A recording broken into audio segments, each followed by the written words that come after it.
Donald Trump just got friend-zoned by Congress and roasted by Hakeem Jeffries like it's open mic night at the Capitol. Imagine getting dumped by America and still thinking it's just a trial separation. Donald Trump is like your clingy ex who keeps texting you up at 3 a.m. But this time, Congress replied with a restraining order, signed, sealed, and delivered by none other than Hakeem Jeffries. Today, we present to you the roast, the breakup, the blocking, and the receipts. Let's roll. 2 months ago, the American people elected Donald Trump as the 47th President of the United States of America.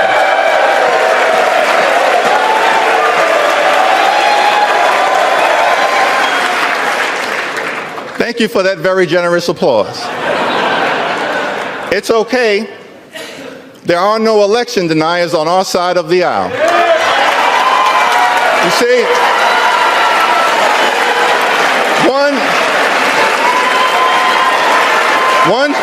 one should love America. One should love America when you win and when you lose.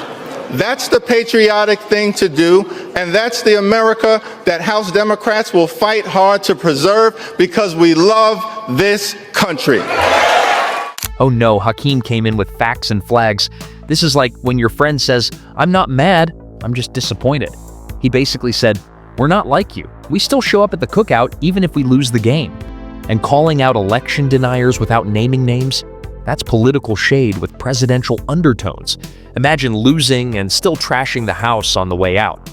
Meanwhile, Democrats are over here sweeping the floor, turning off the lights and saying, "We still love America even when it doesn't love us back." Donald Trump is like an old boyfriend who you broke up with, but he just won't go away. There's no reason for us to ever get back together. We are never, ever, ever getting back together. Donald Trump can spin the block all he wants, but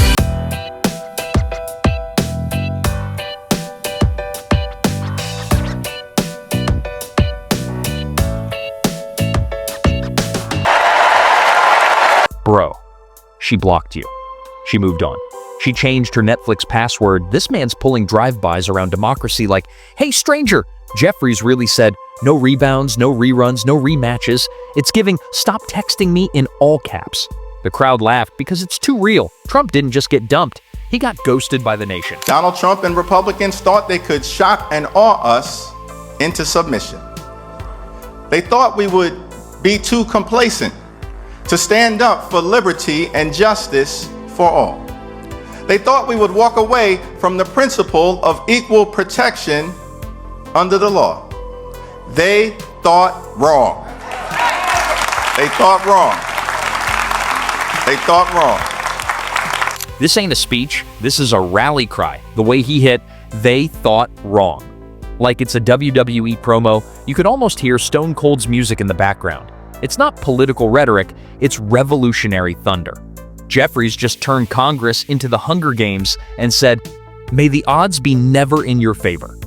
This is what happens when you underestimate a generation raised on Tupac and Twitter. And this is the greatest democracy in the history of the world, so we can't forget January 6th.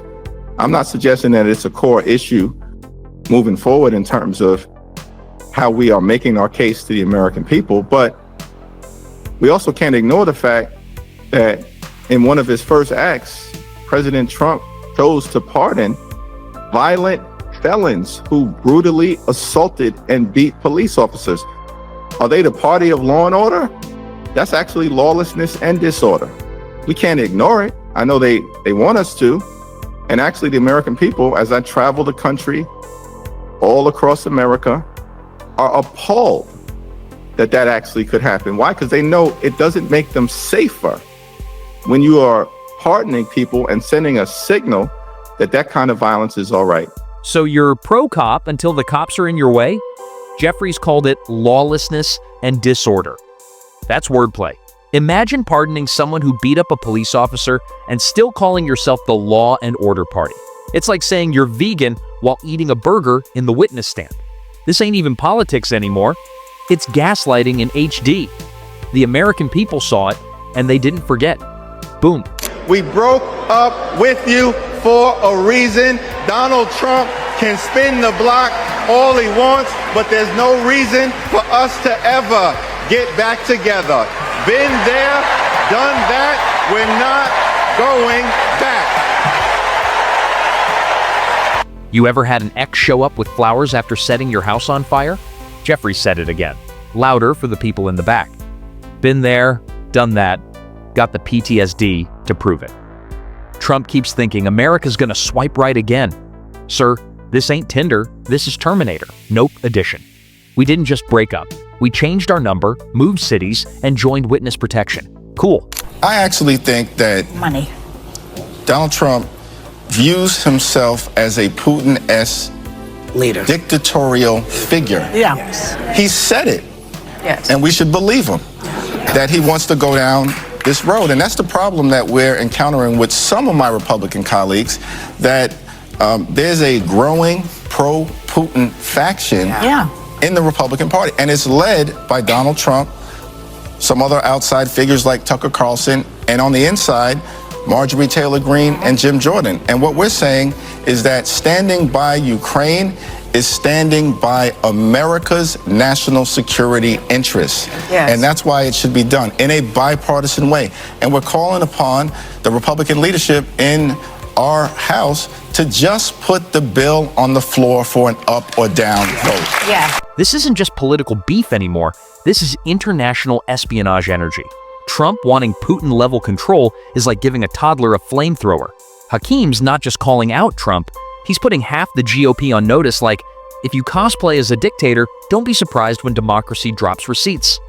Also, Putin faction sounds like a rejected Marvel villain squad. And the irony? Defunding Ukraine is defunding America's safety. But hey, as long as Elon Musk is impressed, right? Now the road ahead will not be easy, which brings me to you-know-who. Donald Trump is like an old boyfriend who you broke up with, but he just won't go away. He has spent the last 4 years spinning the block, trying to get back into a relationship with the American people. Bro, we broke up with you for a reason. Trump put 3 extreme justices on the Supreme Court who destroyed Roe v. Wade. We broke up with you for a reason. Donald Trump can spin the block all he wants, but there's no reason for us to ever get back together. Been there, done that, we're not going back. Bro, she literally said, my body, my choice, and you responded with 3 judges? This is not the love story Nicholas Sparks promised us. Jeffries called him out for trying to rewrite the relationship contract with a Sharpie. And the callback? Iconic. You keep spinning the block, but we keep throwing spikes on the road. America ain't your ex. She's a queen who's healed. Beauty Salon, USA. You can't abolish the Department of Education through an executive order. He apparently likes losing in court because he'll lose again. Because as soon as this gets issued, he's going to be sued and he's going to lose. And the votes don't bring the bill to Congress. We welcome that fight. Bring the bill to Congress if you want to get rid of the Department of Education. We'll stand on the side of the American people, and they'll continue to stand on the side of Elon Musk. Trump really thought you could just delete education like an app. Sorry, bro, this isn't your Twitter account. Jeffries just body slammed him with the Constitution. Bring the bill to Congress, we'll see you in court.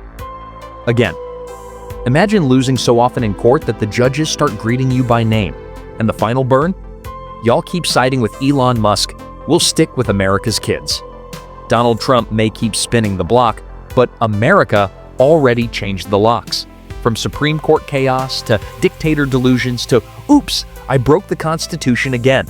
This breakup isn't just personal. It's political. It's poetic. And if you ask Hakeem Jeffries, it's permanent. Drop a like, comment your favorite roast, and hit subscribe. Because next time Trump tries spinning the block, we'll be here, waiting with receipts. Document on fire.